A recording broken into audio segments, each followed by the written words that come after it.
Un balado Radio-Canada audio. Salut, ici Alexis Delancer et bienvenue à cette série spéciale de Ça s'explique, un voyage au cœur de l'univers des crypto-monnaies. Alors qu'on préparait, Jeff et moi, cette série spéciale sur les crypto-monnaies, un véritable vent de panique s'est emparé de la cryptosphère. Jeff s'est mis à me bombarder de messages et de graphiques qui témoignaient de la vertigineuse chute de valeur de la très vaste majorité des crypto-monnaies. Tous les indices, ou presque, étaient au rouge et le sont toujours au moment d'enregistrer cet épisode. Derrière ces graphiques, il y a une réalité bien concrète.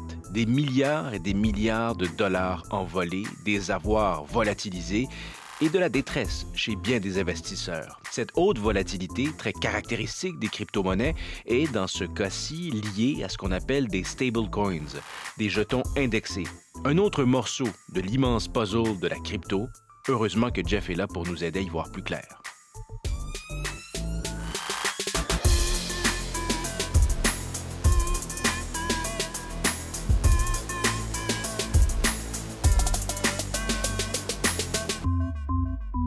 Salut Jeff. Salut. Alors, on s'attaque à un autre gros morceau de ce gros puzzle, oui. Et avant d'aller un peu plus loin sur les stablecoins ou les jetons indexés, une petite parenthèse sur le fait qu'encore une fois, on va s'attaquer à un univers assez complexe et c'est normal de ne pas tout comprendre. Ben oui, c'est tout le temps le problème avec le monde de la crypto, c'est que ça vient à l'intersection de la finance et de la haute technologie. Puis donc, il faut avoir des bonnes connaissances dans deux domaines qui sont extrêmement complexes. Donc, c'est normal de ne pas tout comprendre au premier coup d'envoi. Ça prend énormément de temps comprendre toutes ces choses-là. Je me rappelle quand j'ai commencé à me lancer dans mes lectures pour essayer de comprendre le monde de la crypto. Chaque fois que je lisais un article, je voyais quelque chose que je comprenais pas. Là, je faisais des recherches là-dessus. Là, je tombais sur un autre article avec quelque chose que je comprenais pas et ainsi de suite. Donc, tout s'imbrique. Cette complexité-là, c'est ça empêche la compréhension du grand public de ces enjeux-là qui sont quand même très importants. Donc, il faut prendre le temps de bien en parler. Puis, soyez pas intimidés là, si vous comprenez pas absolument tout. C'est pas grave. L'important, c'est d'avoir une vue d'ensemble puis d'avoir les grandes lignes. Oui, c'est ça, les grandes lignes. Et vous n'êtes pas seul. Comprendre ce vaste ensemble n'est pas une mince affaire, mais on n'a pas le choix de s'attaquer à certains éléments incontournables, comme les stablecoins. À ce stade-ci de notre conversation et de notre série, c'est important de le faire avec, comme je le disais en préambule, en toile de fond, ces remous, cette zone de turbulence. Les jetons indexés, quelle est la prémisse de cet élément-là des crypto-monnaies? À quel besoin ça répond, Jeff? Bien, assez rapidement, les partisans de la crypto ont réalisé que les crypto-monnaies sont quand même très volatiles et que ça ne fonctionnait pas super bien comme monnaie d'échange, comme véhicule d'échange. Même le Bitcoin. Même le Bitcoin, on l'a vu dans les dernières semaines, le Bitcoin est passé de 34 000 à 26 000, a remonté à 30 000. Là, au moment où on se parle, il est redescendu à 29 000. Donc, ça devient difficile de savoir qu'est-ce que mon Bitcoin va valoir demain ou même cet après-midi. Et cette volatilité-là, ça rend les échanges un peu plus complexes. Donc, l'idée était de créer des crypto-monnaies, mais dont la valeur est indexée à une monnaie courante, souvent le dollar US, l'euro. Il y en a même pour le dollar canadien, il y en a pour des yens japonais, il y en a tout plein. Donc, indexer la même valeur. Là. Donc, le concept, c'est qu'un stablecoin, un jeton indexé, vaut toujours la même chose que la monnaie auquel il est indexé. Donc, la plupart, c'est pour le dollar US. Donc, un stablecoin indexé au dollar US vaut toujours $1 US.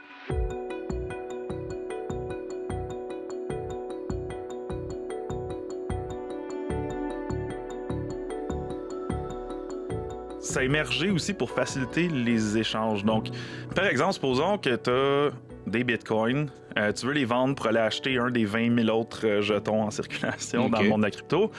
Ben, tu pourrais vendre tes bitcoins pour des dollars US, puis après ça, aller acheter la crypto que tu veux acheter avec des dollars US. Le problème avec ça, c'est pas tous les échanges qui ont toutes les cryptos que tu veux acheter. Aussi, c'est pas tous les échanges qui ont accès au système bancaire traditionnel, même que la plupart des échanges n'ont pas accès. Donc, on peut même pas vendre des jetons pour des dollars US.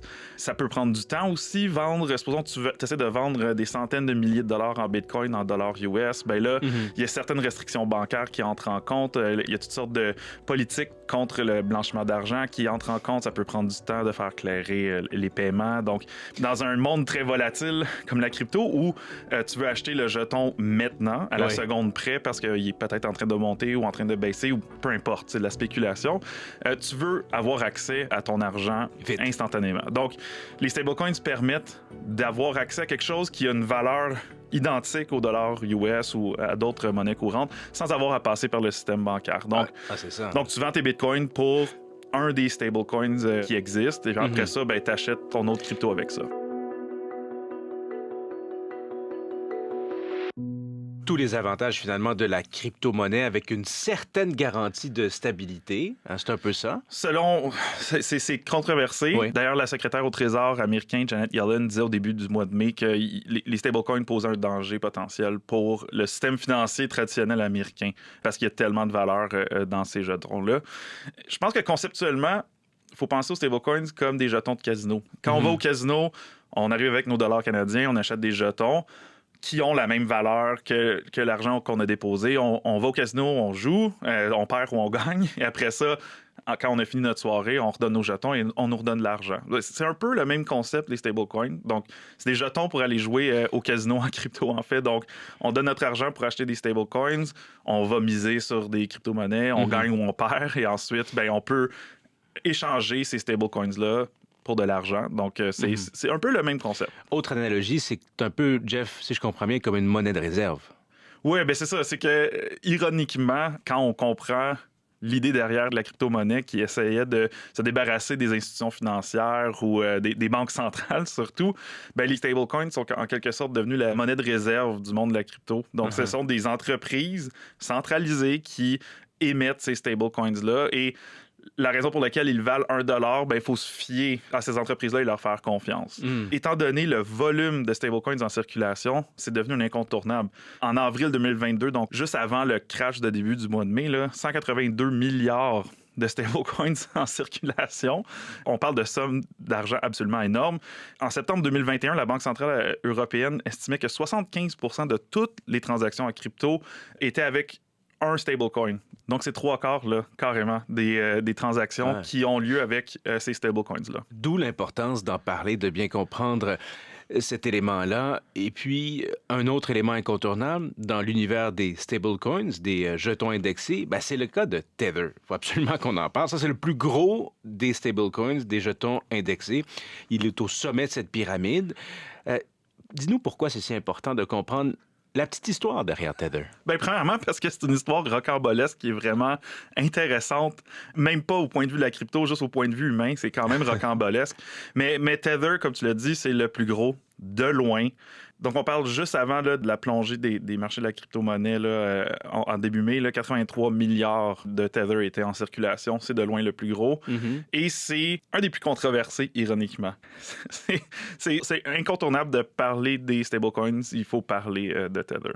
Et puis, de ses fondateurs et de la naissance de cet empire-là. C'est là où j'avais hâte de t'entendre.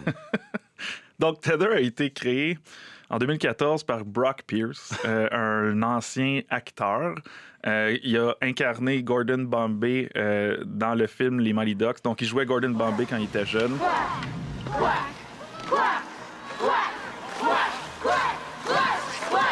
Donc, c'était un enfant acteur qui a connu un certain succès. Un apôtre invétéré de la crypto. Donc, il est entré dans le monde de la crypto très jeune et au début du mouvement.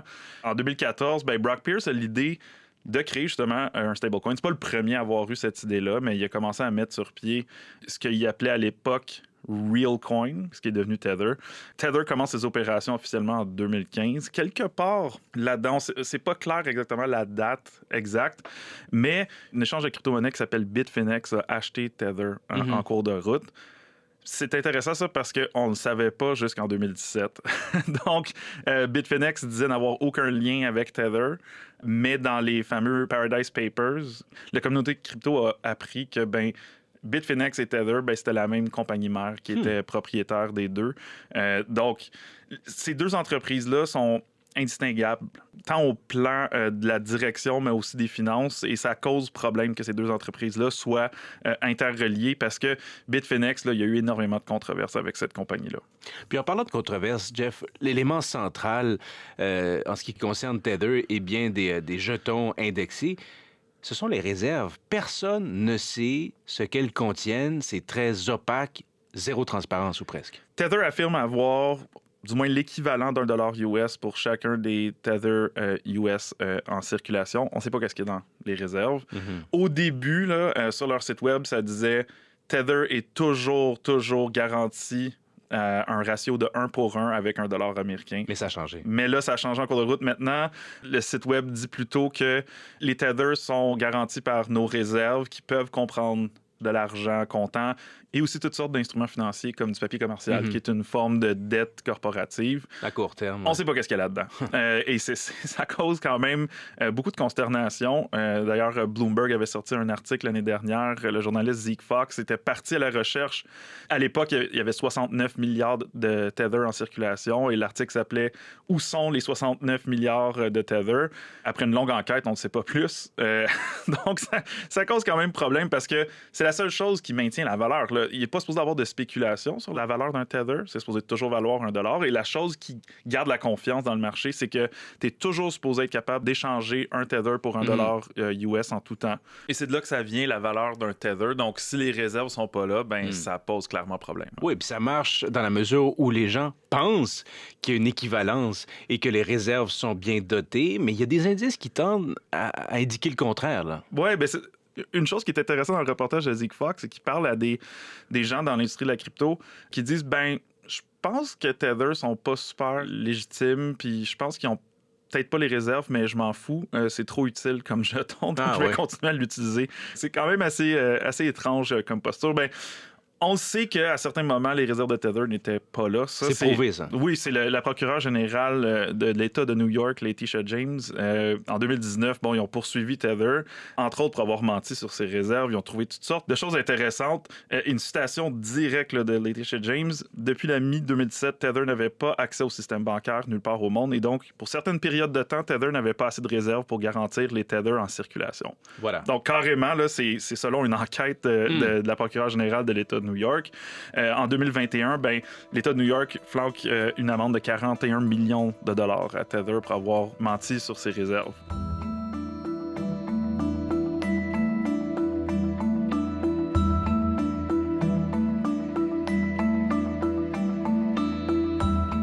Et Tether se tourne aussi vers des éléments du système bancaire, mais pas les plus reluisants.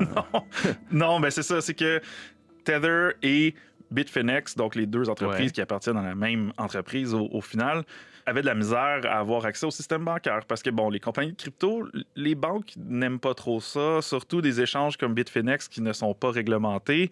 Ça complique la vie des banques de faire affaire avec eux parce que, on parle d'énormes sommes d'argent. On ne sait pas d'où cet argent-là vient. Donc, pour les banques, c'est un risque de potentiel blanchiment d'argent. Ils ne veulent pas faire affaire avec des échanges qui ne sont pas réglementés généralement. Et donc, Bitfinex et Tether commencent à faire affaire avec une entreprise qui se nomme Crypto Capital Corp, qui est un genre d'intermédiaire qui ouvrait clandestinement des comptes de banque pour des compagnies de crypto. Crypto Capital Corp a entre autres fait affaire avec l'échange de crypto canadienne Quadriga CX qui a implosé il y a quelques années en portant des centaines de millions de dollars. Ça avait fait les manchettes. Canada's largest cryptocurrency exchange is in hot water and thousands of clients have millions of dollars in frozen assets. Il y avait des centaines de millions de dollars qui avaient été perdus là-dedans. Et puis en 2019, Crypto Capital Corp se fait saisir tous ses comptes de banque, 850 millions de dollars saisis en Pologne. On allègue entre autres que Crypto Capital Corp aurait blanchi de l'argent pour les cartels colombiens, rien de moins. Wow. Donc, cet argent-là disparaît. Et puis là, Bitfinex se retrouve avec un problème, c'est une échange. Les gens veulent échanger leur crypto pour des dollars US et ils n'ont plus d'argent dans leur compte de banque. Ce qui arrive, c'est que Tether envoie 850 millions de dollars à Bitfinex pour combler ce trou-là. Qui est la même compagnie. Qui est la même compagnie, mais ça crée au même moment un trou dans les réserves de Tether parce qu'il n'y a plus les 850 millions de dollars. C'est ça, là. la preuve, Et finalement. donc, c'est une des choses qu'on apprend dans cette poursuite-là de l'État de New York, c'est qu'à certains moments, il y a des trous comme ça qui se forment. Donc, on ne peut pas être certain qu'à chaque moment, là, que Tether ait les réserves pour garantir la valeur de son stablecoin, qui, n'oublions pas, là, de loin le plus important au monde. Et dans l'enquête de Bloomberg, ce qu'on apprend aussi, c'est qu'il y a une seule institution qui ouvertement admet avoir des liens avec Tether. Ouais. On parle ici Deltec Bank and Trust. Ça aussi, ça ajoute là, à l'histoire absolument abracadabrante de Tether. Oui, parce que cette banque-là appartient à Jean Chalopin, qui est le créateur d'Inspecteur Gadget. Et là qui va là, et là ça va pas. Oh là je suis là. Le dessin animé que tout le monde connaît. Et ben c'est ça, c'est lui Et pas juste l'inspecteur Gadget. des cités d'or Des aussi. cités, les mystérieuses cités d'or. Jeff, ça a bercé mon enfance quand même. Enfant du soleil, tu parcours la terre, le ciel, cherche ton... Donc, Jean Chalopin qui s'est recyclé dans le système bancaire et qui offre maintenant des services banquiers à Tether et à Bitfinex aux dernières nouvelles. Incroyable, quel revirement de situation, parcours de vie assez atypique pour Jean Chalopin, qui, d'ailleurs, sa somptueuse demeure là, dans les Antilles a servi au tournage du film de la série James Bond, Casino Royale. C'était le lieu de résidence du méchant dans ce film-là. Donc, on voit que C'est très hollywoodien. Monsieur Chalopin est quand même bien réussi dans la vie. Jean Chalopin, dans le reportage de Bloomberg, il dit que lui, selon lui, d'après ce que lui a pu voir, Tether a ses réserves en place, mais leurs réserves sont pas toutes au Deltec Bank, donc lui, il n'a pas la vue d'ensemble. Mais selon lui, en ce qui a trait à la relation entre Deltec et Tether, là, l'argent est là, selon lui. Selon lui. Et là, si on s'avance dans les hypothèses possibles, Jeff, si Tether s'effondre, quel effet ça peut avoir sur la cryptosphère? Ben, ça serait une bombe nucléaire. Ah ouais. Rien de moins. La liquidité disparaîtrait du jour au lendemain dans des grandes parties du marché, fort probablement. On parle de la crypto-monnaie la plus importante là, après Bitcoin et Ethereum. Et comme je disais tantôt, 75% des transactions sont en stablecoin et Tether est le plus gros. Donc, ça ferait en sorte que les gens auraient de la misère peut-être à effectuer certains échanges. Ça provoquerait très clairement de la panique dans le système. Oui, parce qu'encore une fois, Tether, c'est un peu comme une banque centrale. Là. C'est un peu comme la monnaie de réserve dans le monde de la crypto. Puis c'est ça, c'est plusieurs observateurs qui font remarquer que quand on voit sur les sites, puis on voit que un Bitcoin vaut 29 000 US, en fait, ça vaut 29 000 Tether. Ça vaut pas 29 000 US parce que ce prix-là est calculé en fonction des échanges qui ont souvent lieu avec Tether ou une autre stablecoin et beaucoup moins avec des dollars US. Donc, ça provoquerait, là, ça secouerait les marchés, ça, c'est absolument certain. Et Tether n'est redevable à personne, n'a pas d'explication à donner sur ses politiques monétaires, et puis est composé d'une poignée d'employés. Là. 12 employés au total chez Tether qui gèrent un portfolio de 83 milliards. Si c'était une banque, Tether, ça serait une des plus grosses banques au monde. Et il y a des gens qui s'inquiètent de ce qui pourrait se passer si jamais Tether s'effondre, mais pas sur la crypto, mais sur le système économique traditionnel. Parce que Tether affirme avoir de la dette commerciale dans ses réserves. Supposons que beaucoup de gens commencent à essayer de vendre leur Tether pour avoir de l'argent US. Tout d'un coup, là, comme ça. Tether doit vendre toutes ses réserves sur le marché traditionnel, ce qui ferait piquer du nez peut-être les cours boursiers. Encore là, on ne sait pas qu'est-ce qu'il y a dans leurs réserves, mais il y a le potentiel là de provoquer une panique dans le système financier régulier aussi.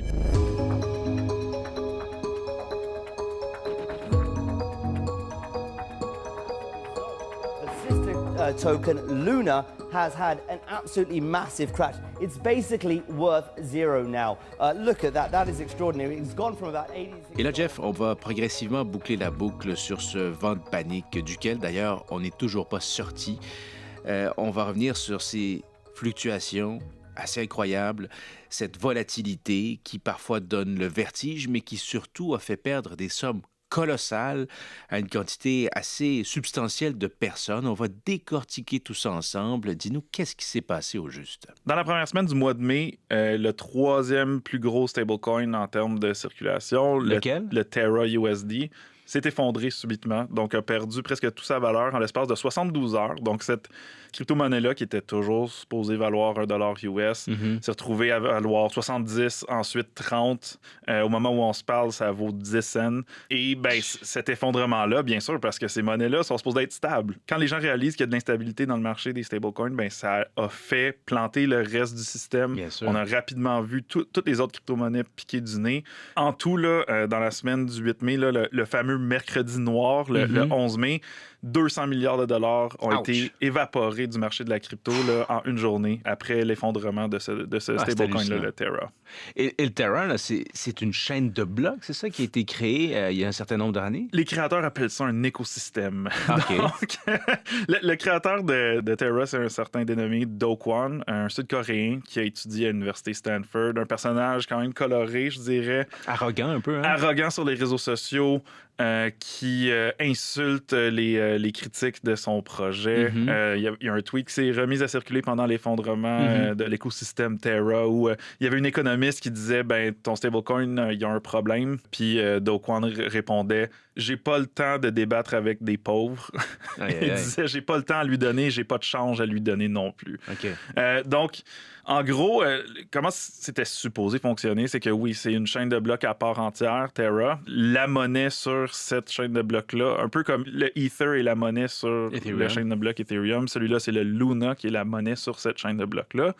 Il y a un mécanisme algorithmique qui fait en sorte que le Terra vaut toujours $1. Donc, je veux pas rentrer dans trop de détails, là, parce que on peut se perdre facilement, là. Puis, ça n'a pas fonctionné au final. Donc... Quoi bon l'expliquer? Mais en gros, le concept était que le Terra et le Luna étaient liés par un algorithme qui déployait des incitatifs pour que si le prix du Terra baisse ou monte, ça encourageait les gens à acheter des Luna ou vendre des Luna, puis que ça allait se stabiliser automatiquement. OK, mutuellement, ils se stabilisent. Exactement. Encore une fois, quelque chose qui, sur papier, devait marcher, mais la réalité a prouvé le contraire. Ben c'est ça. C'est que quand la panique s'était prise dans le système de Terra, ben ça a planté du nez. Et ironiquement, le mécanisme qui était supposé de stabiliser la valeur du Terra a empiré le problème et ça a parti en vrille. Puis ben, le prix s'est effondré. On ne sait pas en ce moment exactement qu'est-ce qui est arrivé. Il y a certaines personnes qui affirment qu'il y aurait eu une attaque coordonnée de potentiellement quelqu'un de très riche qui aurait perçu une faille dans le système de Terra et en a tiré profit en achetant des Luna et en les vendant sur le marché subitement pour faire plonger le prix du Terra. Bref, peut-être ça se peut. Reste que fondamentalement, si ce système-là, il est supposé être stable, il est supposé de survivre aux attaques comme ça n'a pas fonctionné. Ça n'a pas fonctionné. Encore une fois, un autre exemple, et c'est un géant finalement au pied d'argile, mais qui provoque des conséquences dans la vie réelle, Jeff. C'est important qu'on parle des drames humains qui se jouent derrière tout ça. J'ai pu en lire quelques-uns des témoignages sur une discussion sur Reddit. Il y en a une en particulier, là je vous la paraphrase, où il y a une dame qui dit « Moi, un de mes amis et ex-collègues, pendant 15 ans, a tenté de se suicider ce matin. Tous ses avoirs ont été placés en crypto dès 2021. Luna est une part significative de son portfolio. C'est du sérieux. Prenez ça au sérieux. Faut en parler. Parlez-en autour de vous. C'était le conseil qu'on donnait donc sur Reddit là-dessus. Et ça, c'est la pointe de l'iceberg. Il y a plein de gens qui ont perdu tellement de sommes comme ça, Jeff. C'est fou. On a peine à l'imaginer. Bien, juste dans le forum de Luna sur Reddit, on avait placé un numéro d'une ligne d'aide pour suicidaires. On l'avait placé en haut de la page pour les gens qui avaient des idées suicidaires. Malheureusement, on l'a vu beaucoup. Il y a beaucoup de gens qui ont perdu absolument tout. Le Luna valait 120 $ au mois d'avril. Puis là, en l'espace de 72 heures, il est passé de 80 $ US à une fraction d'une fraction d'une fraction d'un dollar US. Donc, les gens qui avaient tout investi là-dedans ont vraiment tout perdu. Ce qu'il faut comprendre, c'est que, les gens ont souvent l'attitude que, tu as 1000 $ en crypto, puis là, ta crypto baisse de 50%, il te reste 500 $. C'est pas tout à fait comme ça que ça marche dans bien des cas, parce que beaucoup de gens ont pris des prêts en crypto et ça se corse quand même assez rapidement quand le marché pique du nez. Donc, un prêt traditionnel, là, quand tu veux acheter une maison, Tu vas voir une banque, il y a une enquête de crédit, il faut que tu prouves que tu as un certain salaire. Il y a une garantie que tu donnes aussi, donc un dépôt sur la valeur de ta maison. Il y a toujours un risque à prêter de l'argent à quelqu'un et la banque amortit ce risque-là avec ces garanties-là. Oui, mais c'est un risque calculé. Exactement. Ben, en ayant ces garanties-là, mais aussi, ben, il y a un bien qui peut être saisi si jamais tu ne payes pas ton hypothèque. Donc, tu ne payes pas ton hypothèque, la banque, non seulement elle garde ton dépôt, mais elle prend ta maison puis elle la revend sur le marché. Donc, c'est comme ça qu'elle couvre le risque de te prêter. Mais il n'y a rien de tout ça dans le monde de la crypto. Mais non, parce que dans le monde de la crypto, on ne veut pas avoir affaire avec des méchantes banques. On ne veut pas non plus donner nos informations personnelles à des systèmes qui donnent des prêts. Donc, il n'y a pas d'enquête de crédit. Il n'y a pas besoin de donner de preuves que tu as un revenu même. Donc, comment ça fonctionne pour compenser au risque de te prêter de la crypto? C'est que tu dois donner plus de crypto que ce que tu empruntes. Donc, souvent, ça peut être jusqu'à même 4 fois la crypto. Donc, tu donnes 4 000 $ de Bitcoin pour emprunter 1 000 $ de Ethereum, par exemple. C'est pour plein de raisons. Je sais que ça a l'air vraiment bizarre comme concept. Oui, en effet. Mais c'est que les gens veulent pas vendre la crypto. Donc, quelqu'un qui voit une opportunité dans le marché veut utiliser les Bitcoins dans sa possession pour aller acheter des Ethereum, mais veut pas vendre ses Bitcoins parce qu'il croit au Bitcoin. Il pense que le Bitcoin va continuer à monter. Donc, en le plaçant chez un prêteur, il garde possession de ses bitcoins, puis ça lui donne une autre crypto-monnaie pour aller jouer dans le casino de la crypto. Donc, en gros, c'est ça le concept. Ouais. Bien, le problème, c'est que cette garantie-là que tu laisses pour ton prêt, si elle baisse en dessous d'un certain seuil, le prêteur liquide absolument tout ce que tu as. Et c'est là où les gens perdent absolument tout. Donc, c'est ça, c'est ce qui est arrivé, c'est que beaucoup de gens étaient allés faire des prêts avec leur Luna, donc ont emprunté des cryptos avec leur Luna. Quand ça a baissé en dessous d'un certain seuil, ils ont été instantanément liquidés, ils ont tout perdu. Et puis, c'est pas juste les Luna, c'est d'autres cryptos dans le système qui ont piqué du nez aussi, qui ont perdu 50% de leur valeur en l'espace de quelques heures. Leurs avoirs ont été liquidés, en gros. Donc, on peut perdre gros, là. C'est pas juste que tu perds la valeur qui a baissé dans la crypto dont tu détiens, c'est peut-être tu as des prêts qui ont été liquidés à gauche puis à droite, puis ben c'est ça, tu perds absolument tout. Oui, des sommes colossales perdues, des drames humains, comme je le disais tantôt, avec cette volatilité qui semble toujours assez incontrôlable. On n'est pas sorti de tout ça. Les cryptos, bien que certains en doutent, sont toujours en vie, bien en vie. Et au prochain épisode, Jeff, on se pose la question suivante. À quoi pourrait ressembler l'avenir des crypto-monnaies? Tu vas sortir ta boule de cristal, c'est ça? Non, on va discuter de façon intelligente de potentiel qui pourrait arriver. Parfait, c'est mieux dit comme ça. À bientôt, Jeff. Salut.